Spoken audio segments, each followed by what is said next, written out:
En el nombre del Padre, del Hijo, del Espíritu Santo. Amén.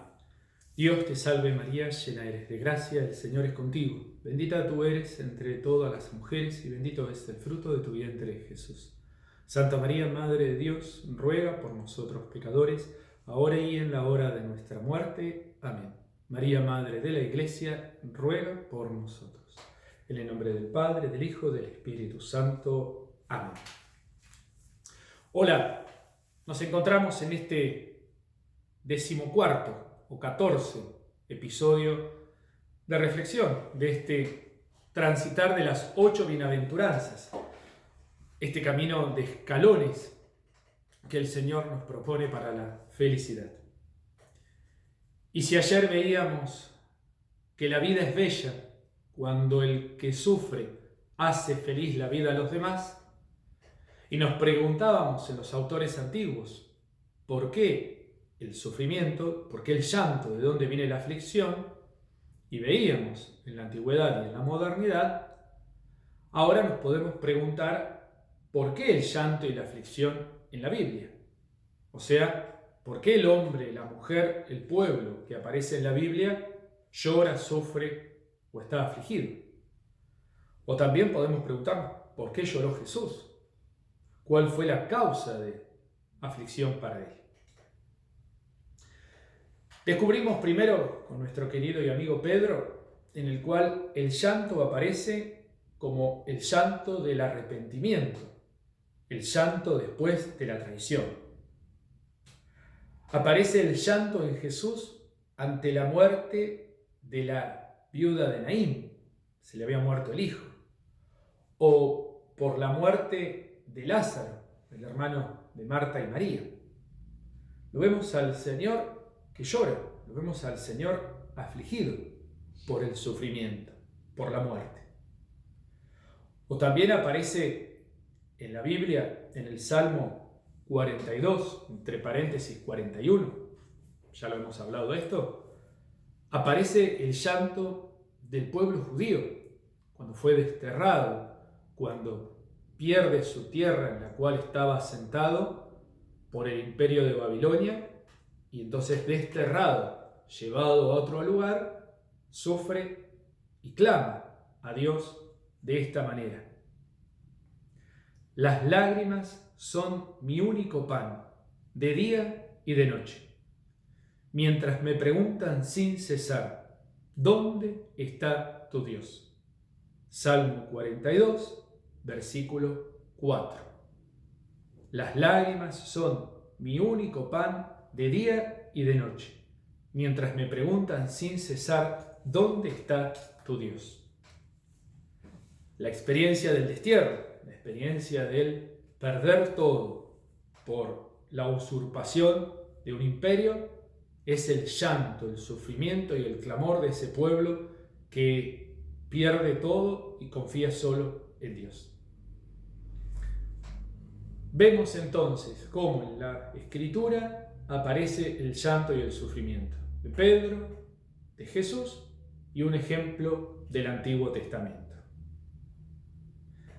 Pero nos venimos al presente, más allá del siglo XX que decíamos ayer. Venimos para hoy.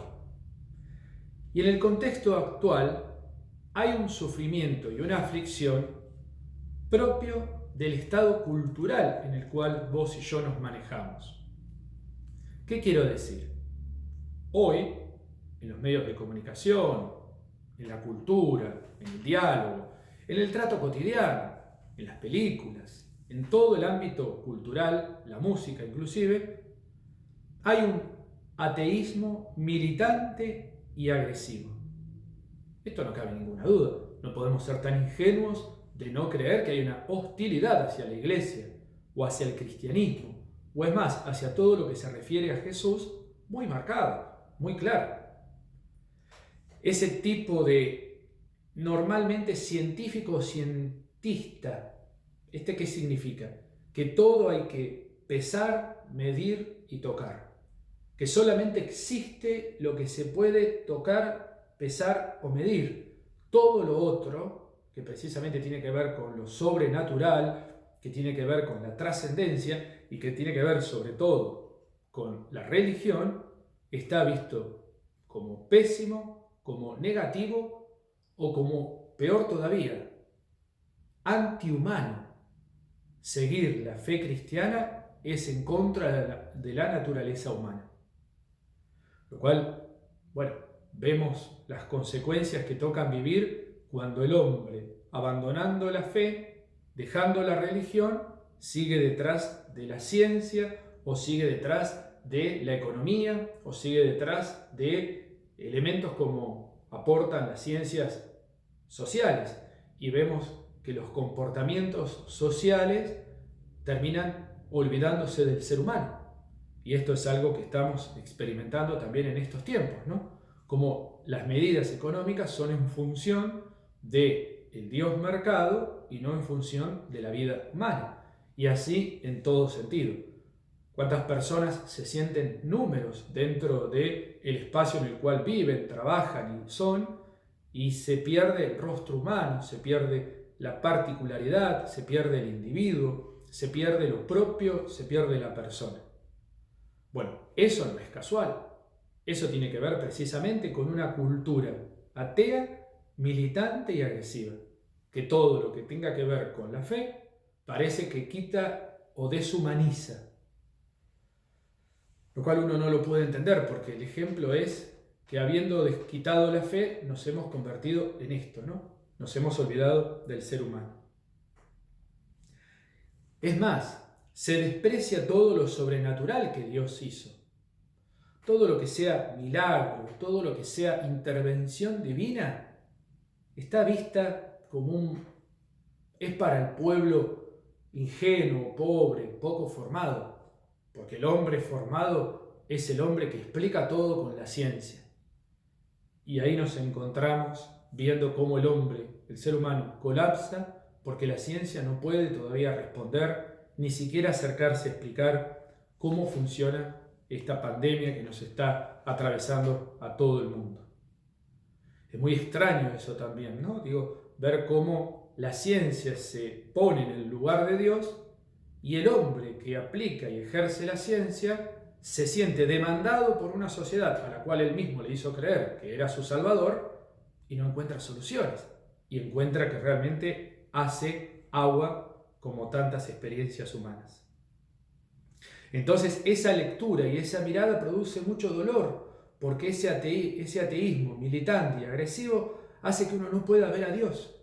Entonces se crea que el cambio de la historia y el fin de nuestra historia va a depender por pura capacidad humana.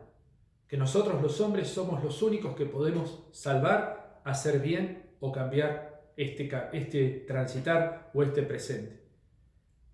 Y ahí nos damos cuenta que uno de los signos de esa manera de ver la vida es precisamente el pesimismo.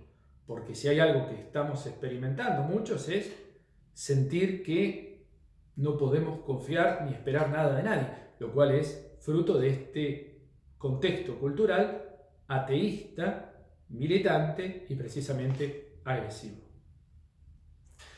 Y por último, en ese contexto, como estamos hablando, ante este presente que nos toca vivir, ante el hombre científico que le hace creer a tantos jóvenes precisamente que empiezan a estudiar la facultad o las carreras científicas, que todo lo que es de Dios, todo lo que es católico, todo lo que es religión, acá no tiene nada que ver, y acá la diosa razón, el ser humano capaz de saber y de conocer, puede explicar todo. Entonces ahí queda el hombre, varón, mujer de este tiempo, creyente, que se hace la pregunta, ¿dónde está Dios? ¿Dónde está Dios ante este misterioso silencio? ¿Dónde está Dios en el cual no actúa, no interviene? ¿Por qué Dios no atraviesa el mundo y les hace mostrar a todos los que no creen dónde está, quién es, el poder que tiene, la capacidad que tiene? Y ahí entonces el Señor nos llama a compartir esa debilidad que Él mismo asumió para sí. Y esto es una de las cosas que más nos repugna, que más nos da bronca de que Jesús sea así.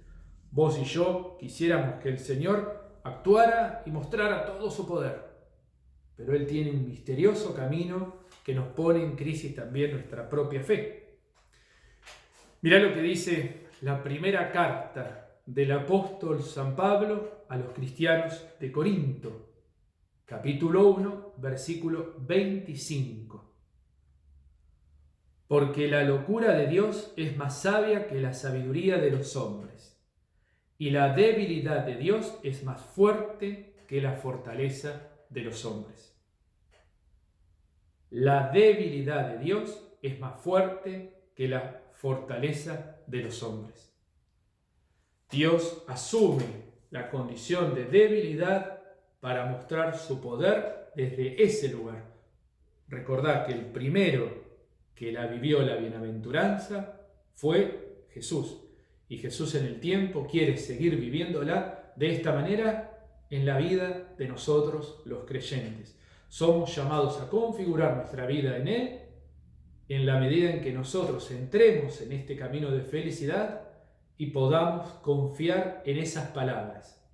Felices los afligidos porque serán consolados. Gloria al Padre, y al Hijo, y al Espíritu Santo, como era en el principio, ahora y siempre, por los siglos de los siglos. Amén.